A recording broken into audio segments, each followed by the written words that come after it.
Et je vais me tourner tout de suite vers vous, José. Pensez-vous que la succession des événements depuis le 30 août dernier nous permet vraiment de dire que nous sommes dans une logique de rupture avec l'ancien régime? Sans entrer dans ce que tout le monde connaît, c'est-à-dire euh, les personnages que nous voyons arriver et qui sont pour certains contestés, je pense que dans le modèle, dans la façon de faire, on n'est pas dans une innovation, on n'est pas dans la nouveauté. Pourquoi je le dis? Parce que si on regarde tous les schémas de la plupart, les schémas politiques de la plupart des pays francophones africains, on retrouve toujours le même schéma pyramidal où vous avez le président nomme un premier ministre, le premier ministre nomme des ministres et les ministres nomment des directeurs généraux. On fait cela à la capitale et puis après, on essaie de faire de la décentralisation qui est plus de la déconcentration dans les pays francophones vers l'intérieur, les provinces, les départements et autres. Il n'y a pas une réelle innovation. Et pourquoi il n'y a pas une réelle innovation? À mon avis, parce que en général, les gens reproduisent ce qu'ils connaissent, ce qu'ils ont vu faire. Tout à l'heure, Jacques Erwan parlait des, des pétitions en Afrique du Sud. C'est un élément dont je parle pour ceux qui suivent ce que je fais au niveau associatif, les conférences que j'ai faites sur la fédéralitude, la gouvernance bienveillante.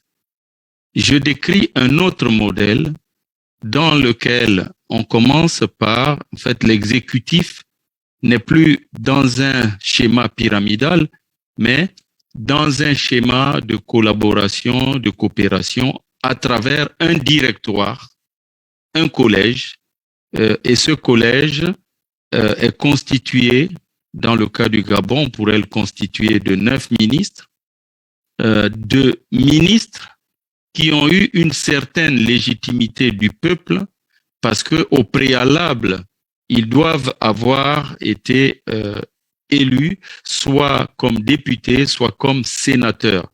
Et c'est le Sénat, les membres du Sénat qui vont faire émerger les membres de l'exécutif. Donc, ça donne une légitimité, une redevabilité qui n'est plus celle d'avoir été nommé par une personne, mais celle d'avoir émergé de la base. Donc, attendez, monsieur Maire, on va aller pas à pas. 9 ministres, pourquoi 9? À cause des 9 provinces? Alors, oui, parce que il faut souvent garder l'inconscient collectif lorsqu'on fait certaines transformations. 9 ministres, c'est un chiffre qui me paraît d'abord dans ceux qui font de la numérologie. Il y a des chiffres clés, le 3, la création, le 7, l'organisation, et on a le 9 qui reflète aussi une certaine maturité. En plus, il a un avantage, c'est que on reste toujours dans un chiffre, on n'est pas dans deux chiffres, c'est-à-dire 10 ou 11, on est dans un chiffre et c'est un chiffre impair.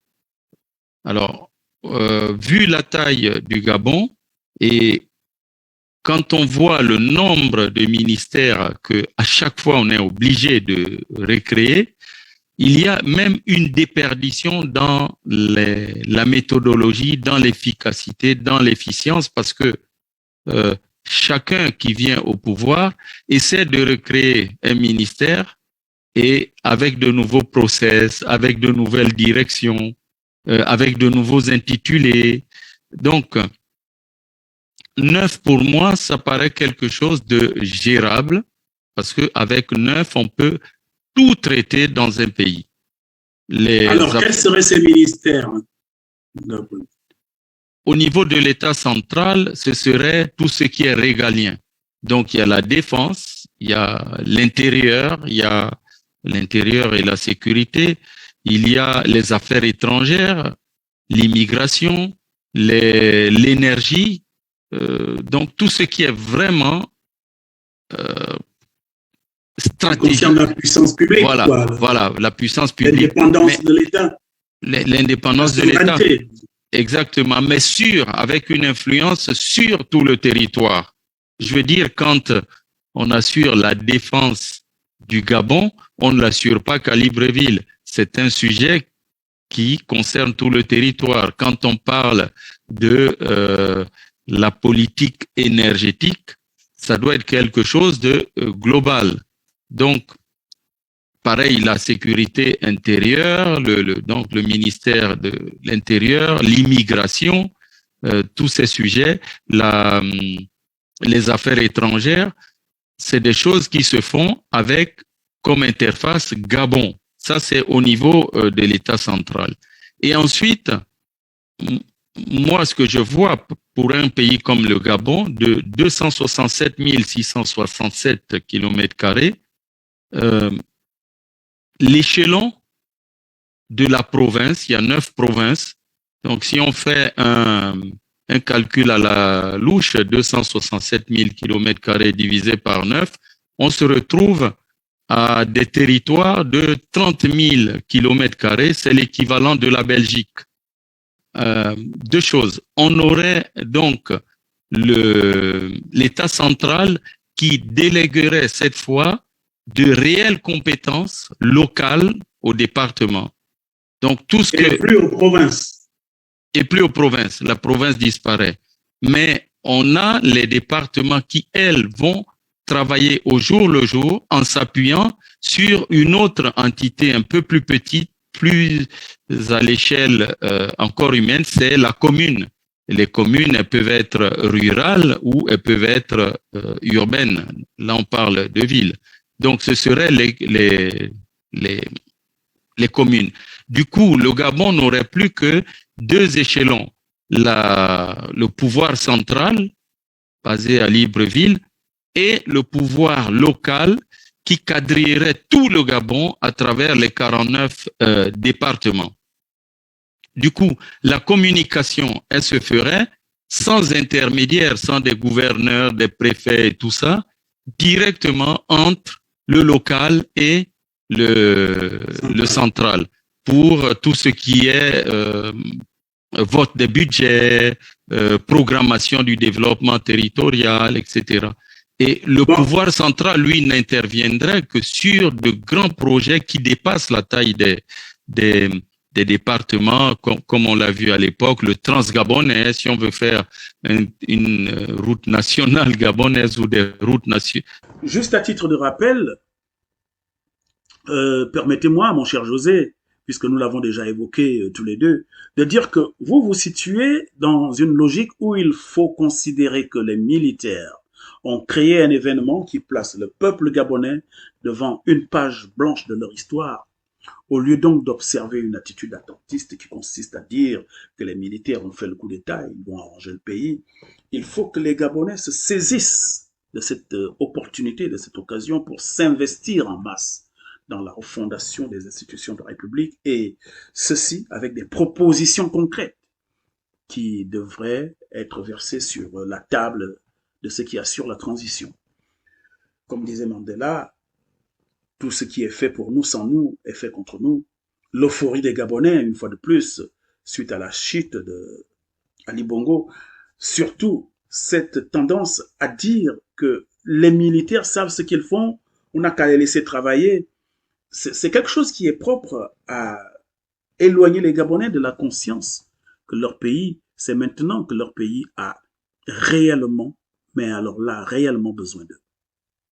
C'était exactement ça. Et donc, en fait, c'est là où j'attends la diaspora, parce que nous avons vu que les diasporas aujourd'hui constituent de véritables contrepoids durant le dernier, je dirais même, les 2 derniers mandats d'Ali Bongo, c'était devenu difficile pour lui de venir dans un pays comme la France parce que il y avait un différend non résolu entre lui et la diaspora. On l'a vu pour Biya récemment, le président du Cameroun, qui voulait fêter son anniversaire quelque part ici en Île-de-France. Et la diaspora était tout saccagée à la salle de fête et finalement, il n'y a pas eu d'anniversaire. On l'a vu avec, là récemment, tiens, avec Macky Sall. Macky Sall, vous voyez, au Sénégal ou aux États-Unis, on a vu des Sénégalais envahir vraiment des rues entières au point que les militaires, les soldats, les policiers américains étaient débordés. Donc, c'est un véritable contre-pouvoir aujourd'hui. Mais cette diaspora, elle doit être aussi force de proposition. Et le projet que j'ébauche là, dans les grandes lignes dont je parle, ce que j'aimerais avec la diaspora, et là on a commencé à travailler avec quelques personnes, et je vous en ai parlé aussi, Prince, sur Effectivement. Le principe un peu lorsqu'on lance des produits dans l'industrie oui, dans l'industrie en général, on fait ce qu'on appelle un MVP, Minimum Viable Product, c'est-à-dire on fait un test, un produit test, et à partir de ce produit test, on va récolter les avis des utilisateurs, donc de ceux qui vont être partie prenante de ça. Donc, moi, ce que je veux aujourd'hui, et comme j'ai dit, quand je dis je veux, c'est que on est déjà assez un petit groupe aggloméré autour de cette idée. Et ce que nous voulons, c'est qu'on sorte des théories pour faire un test en grandeur nature avec une cohorte dans la diaspora. Gardez le fil de vos idées. Nous allons revenir à ce que vous venez de dire là tout à l'heure. Bon, je voudrais d'abord me tourner du côté de Gaspard qui lève la main depuis un moment. Bonsoir à tous. Bonsoir à tous et merci pour la parole. Je vais essayer de ne pas être trop long. Je vais revenir dans un premier temps sur l'aspect sécuritaire et la souveraineté de l'État gabonais dont a évoqué le frère José Ménébert d'une manière très précise. Ce n'était pas pour moi la première fois d'écouter José parler de propositions concrètes pour le Gabon. Je le suis depuis 2016. Et donc, je connais un peu le projet fédéraliste qu'il essaye de travailler, de faire mûrir dans les réflexions. Et je pense qu'il y a nécessité de s'arrêter sur cet aspect de souveraineté, précisément de la sécurité, hein, la sécurité sur l'étendue du territoire gabonais. Est-ce qu'il serait possible pour nous, les Gabonais, d'assurer une certaine sécurité chez nous, sachant que nous avons une armée d'occupation sur notre territoire? Je pense que ça, c'est un élément qui n'est peut-être pas très souvent évoqué, mais qui peut-être peut même être l'un des éléments qui joue un facteur dans ce qui se déroule aujourd'hui au Gabon. Nous savons que les armées d'occupation ne datent pas d'aujourd'hui et qu'elles ont toujours eu des rôles et des missions bien précises. Et nous avons pu observer dans certains pays que lorsque certains dirigeants essayaient de prendre certaines directions, ces armées-là jouent un rôle aussi pour recadrer les choses ou même pour servir de force de dissuasion. Aujourd'hui, dans la situation dans laquelle nous sommes au Gabon, la feuille vierge dont Prince parlait tout à l'heure, c'est la refondation du Gabon. On parle de l'autre côté en Afrique de l'Ouest, au Mali, au Burkina, de refondation également. Et donc, c'est une nécessité qui est bien africaine et panafricaine, je dirais. Nous en avons besoin.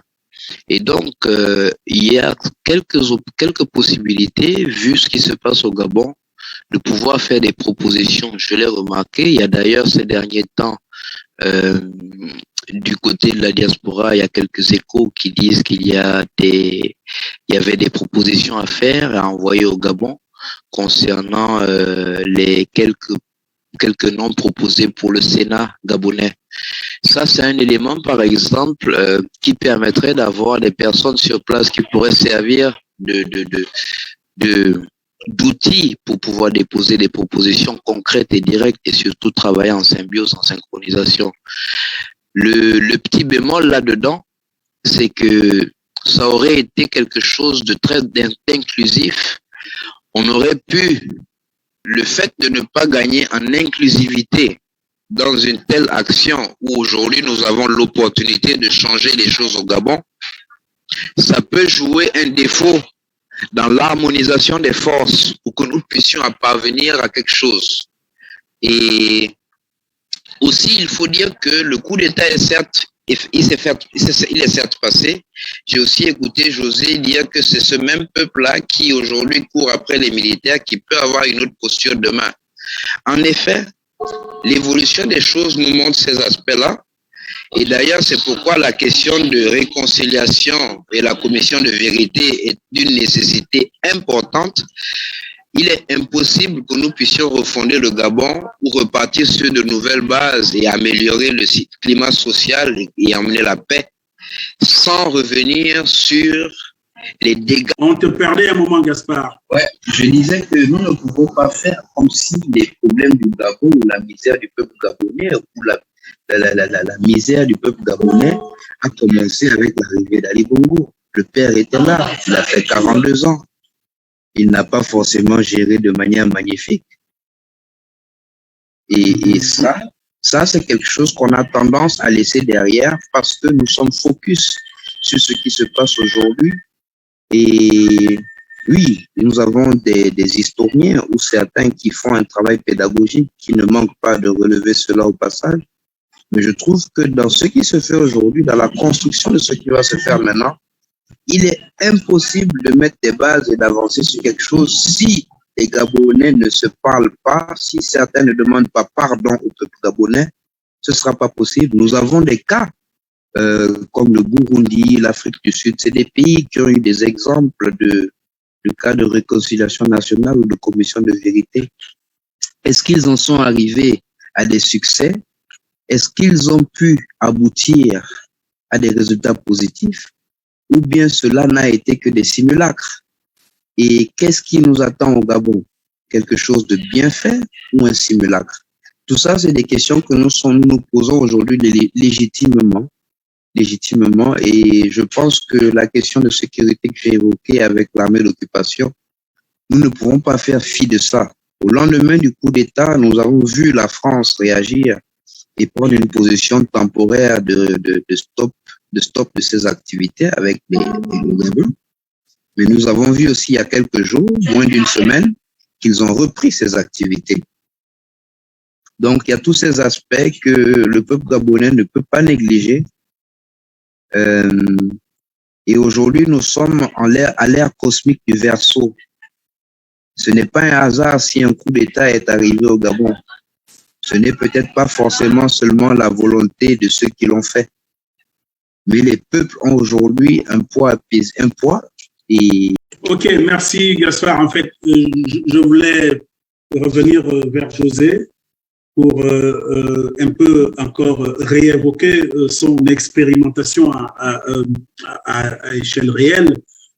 Qu'est-ce qui pourrait se mettre en place du côté de la diaspora avec cette capacité de faire une expérience grandeur nature d'une organisation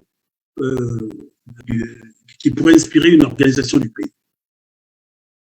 D'accord. Je commence par remercier Gaspard qui a fait une très belle intervention. Il a soulevé des questions aussi très importantes et je vois qu'il a fermé son intervention par la dimension métaphysique qui est l'ère du Verseau. Il a posé des questions intéressantes en disant au Rwanda, il y a eu ou même peut-être Burundi, il y a eu cette commission réconciliation et vérité. Qu'a-t-elle donné? Est-ce qu'aujourd'hui, le Rwanda est une démocratie? En fait, c'est ça. Il faut toujours demander quand on utilise un outil, qu'est-ce qu'on veut en faire? La fourchette, la cuillère et autres. Voilà, qu'est-ce que ça a donné?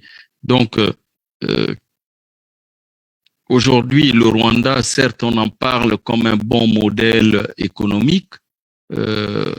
Est-ce que c'est ce qu'on veut? Est-ce qu'on ne peut pas arriver, s'il n'y a qu'à faire des routes, des infrastructures, des hôpitaux, des écoles, etc., est-ce qu'on peut arriver par une autre voie? Donc, c'est une question intéressante qu'il faut creuser.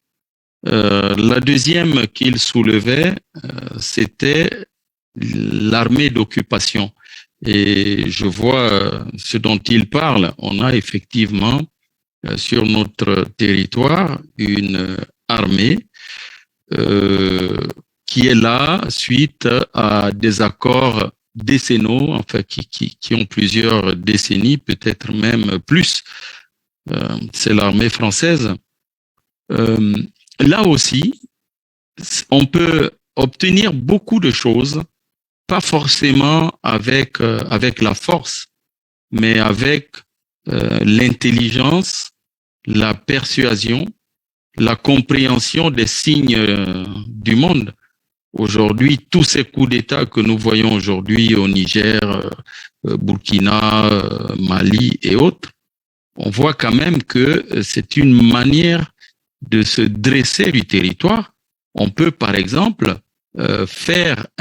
généraliser un service militaire pour les jeunes Gabonais, n'est-ce pas, où on ferait comme la Norvège, la Suisse, même Israël, où en fait des jeunes seraient éduqués à travers le service militaire, à un certain comportement, à la paix, à la neutralité, à la gestion des émotions, parce que à la fin des fins, c'est les émotions qui amènent les gens à ces extrémités, à ces extrêmes. Donc, ça pourrait être 3 mois à 18 ans. Et puis, chaque année, on fait un mois, et au bout de 5 ans ou 10 ans, on considère que la personne est un réserviste, un soldat réserviste ou un militaire réserviste de la nation. On peut, et ce sont ces gens-là, commune par commune, d'abord ça amènerait un brassage, mais qui serait chargé avec ils pourraient garder l'arme vide chez eux, parce que l'avantage de faire un service militaire comme ça, temporairement sur 10 ans, un mois, c'est qu'on voit votre évolution psychologique. Les gens violents, les gens extrémistes, on ne leur permet pas d'avoir ce statut de soldats réservistes. Et seuls ceux qui ont rempli ces bonnes conditions disent, bon, voilà, tu gardes l'arme chez toi, comme ça se fait en Suisse. C'est un truc qui m'a choqué. Il y a même mais ça choque parce que je n'avais jamais vu ça. Mais quand on analyse, ils me disent, mais oui, c'est la base de notre sécurité, puisque depuis 700 ans, on n'a pas de dictateur, on n'a pas de guerre civile. Pourquoi? Parce qu'il y a une force, un élément dissuasif, mais qui en plus lie les gens dans les nations. Le service militaire permet un brassage. Ça, c'est une des solutions. L'autre solution, on l'a vu avec le Costa Rica, qui est le premier pays à être ce qu'on appelle un pays sans armée, à l'issue d'une guerre civile dans les années 40. En 1947, le général qui avait remporté la guerre avec ses troupes a aboli l'armée et il a dit on ne va plus mettre de l'argent dans l'armée puisque ça mène beaucoup de conflits entre personnes dans le pays et des coups d'État, l'instabilité institutionnelle. Et d'ailleurs, vous pouvez voir, vous tapez sur Wikipédia les coups d'État par pays et vous allez voir que les deux continents en tête, c'est l'Afrique et l'Amérique latine. Et pourtant, l'Amérique latine les pays d'Amérique latine ont commencé à avoir les indépendances il y a 2 siècles. Hein. Donc, au début des années du 19e siècle, 1810, 1820, 1830. Nous, nos indépendances viennent 1950, En ce qui concerne les francophones, c'est 1960. Tous les 2 jours, on donnait une indépendance. Le 17 août chez nous, 19 chez le voisin, et puis 21, ainsi de suite. Donc, qu'a fait le Costa Rica en 1947? Le général a dit, on devient un pays sans armée, on va juste investir ce budget dans l'éducation et dans la sécurité intérieure, donc la police, et on va signer des partenariats avec des puissances, le Brésil, il y a aussi une organisation d'Amérique latine, les États-Unis aussi. Donc, ils ont signé des partenariats avec ces grandes puissances, mais il n'y a personne qui a sa base sur son sol. Par contre, s'ils sont attaqués, ces gens-là vont intervenir. Et il y a même eu un cas où, je crois, le Nicaragua avait pris possession d'un territoire du Costa Rica. Au bout de 10 ans, c'était ces grandes puissances-là qui ont fait pression sur le Nicaragua. Donc, toutes les solutions sont possibles. Hein. On va revenir à notre problématique, à la question posée par Prince. Qu'est-ce que nous pouvons mettre ensemble ici dans la diaspora? On commencerait, nous, par simuler. C'est pourquoi j'ai parlé de faire un MVP. Donc, c'est une simulation, mais avec des Gabonais de la diaspora, des vrais humains. Et quand je dis diaspora, c'est toute la diaspora, qu'elle soit en Afrique, aux États-Unis, ici.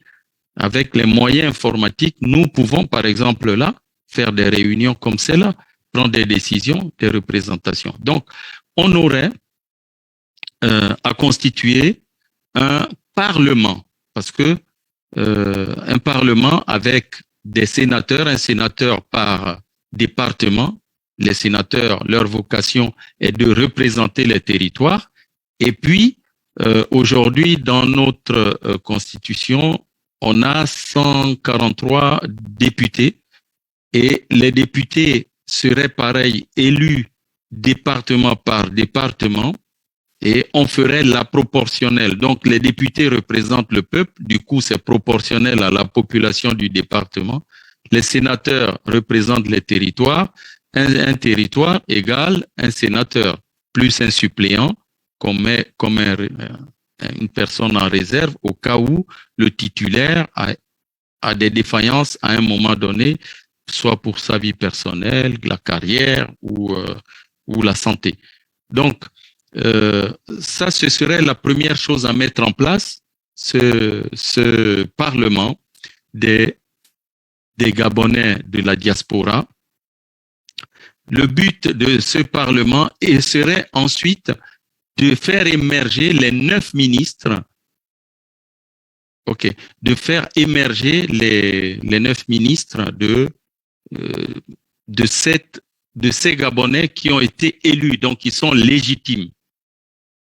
Alors, une fois qu'on a élu les 9 ministres, on répond à la question qu'avait posée Prince Essono tout à l'heure, c'est quels sont ces ministères-là? Donc là, nous allons les designer, ces 9 ministères. J'ai déjà fait un travail là-dessus, mais on le mettra sur la table pour que chacun l'améliore avec les différentes directions, etc. De manière à ce que demain, si la transition veut un modèle, nous pouvons lui dire, voilà ce modèle, il fonctionne, il est parfait. On l'a testé, voilà les points faibles, voilà les points forts. Puisque dans la diaspora, on a des représentants de tous les départements du Gabon, même s'ils n'y ont pas vécu. Beaucoup ont des attaches, beaucoup s'identifient à leur département d'origine, soit du fait de leurs ancêtres, leurs pères ou mères. Donc, on peut reconstituer le Gabon réel avec la diaspora. Maintenant, la question, c'est comment est-ce qu'on va élire ces membres du Parlement? C'est là où je parle de la notion de mouvement. Ce sont les mouvements, qu'ils soient des émanations de mouvements politiques gabonais ou des associations ce sont les mouvements qui vont parler de ce projet pour mobiliser les gens. En quelque sorte, plus un mouvement aura des représentants dans chaque culture du Gabon, au sud, au nord, à l'est, à l'ouest, et plus il a des chances d'avoir plus de membres au Parlement, premièrement, et deuxièmement, dans la désignation des 9 ministres. J'ai un PowerPoint là-dessus, à l'occasion, je vous le projetterai, ça va être un peu plus facile. Dans la désignation des 9 ministres, on aura une règle d'inclusion où on dira que le premier parti ou mouvement qui arrivait en tête a 2 ministres, le deuxième a 2 ministres, le troisième a 2 ministres, le quatrième a 2 ministres et le cinquième. José, nous aurons le temps de revenir là-dessus et je vais d'ailleurs vous proposer là instamment pour qu'on fasse en fait une émission spécifique sur cet aspect-là, parce que ça semble être important et intéressant